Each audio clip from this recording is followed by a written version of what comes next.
मराठा आंदोलक मनोज जरांगेंनी केलेल्या आरोपांना आता उपमुख्यमंत्री देवेंद्र फडणवीस यांनी स्पष्टपणे उत्तर दिलेलं आहे। जरांगेंनी मुख्यमंत्र्यांना विचारावं, मराठा आरक्षणाच्या कुठल्याही बाबतीत मी अडथळा आणला असं मुख्यमंत्र्यांनी सांगितलं तर मी तातडीनं राजीनामा देईन आणि राजकारणातून संन्यास घेईन असं फडणवीस म्हणाले।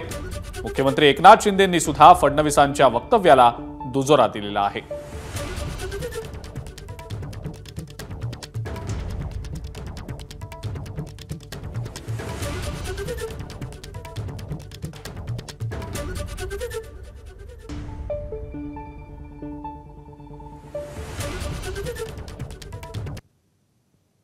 शिंदे साहेबांना पूर्ण पाठिंबा आणि पाठबळ माझं आहे। त्यामुळे या प्रश्नाचं उत्तर माझं मत असं आहे की त्यांनी शिंदे साहेबांना विचारावं आणि मुख्यमंत्री एकनाथराव शिंदेजींनी जर असं म्हटलं की मराठा आरक्षणाकरता कुठलाही निर्णय घ्यायचा त्यांनी प्रयत्न केला आणि तो प्रयत्न मी थांबवला तर त्या क्षणी माझ्या पदाचाही राजीनामा देईल आणि राजकारणातून देखील निवृत्त होईल। जाणीवपूर्वक नरेटिव्ह तयार करण्याचा प्रयत्न अतिशय अयोग्य आहे।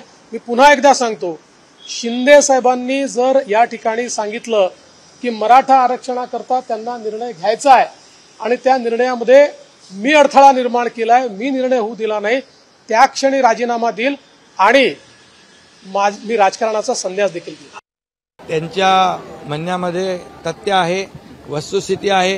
कारण मराठा समाजाला आरक्षण आता देताना मी देवेंद्रजी आणि अजित पवार आम्ही तिघं एकत्र बसलो आणि विशेष अधिवेशन आम्ही बोलावलं।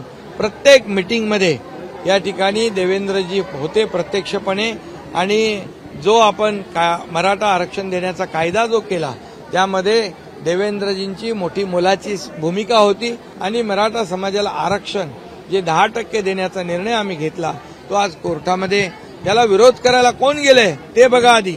त्यामध्ये देखील विरोधी पक्षाचाच हात आहे। त्यामुळे देवेंद्रजी मराठा समाजाला विरोध करतात असं म्हणणं पूर्णपणे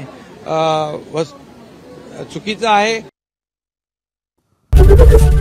एबीपी माझा, उघडा डोळे बघा नीट।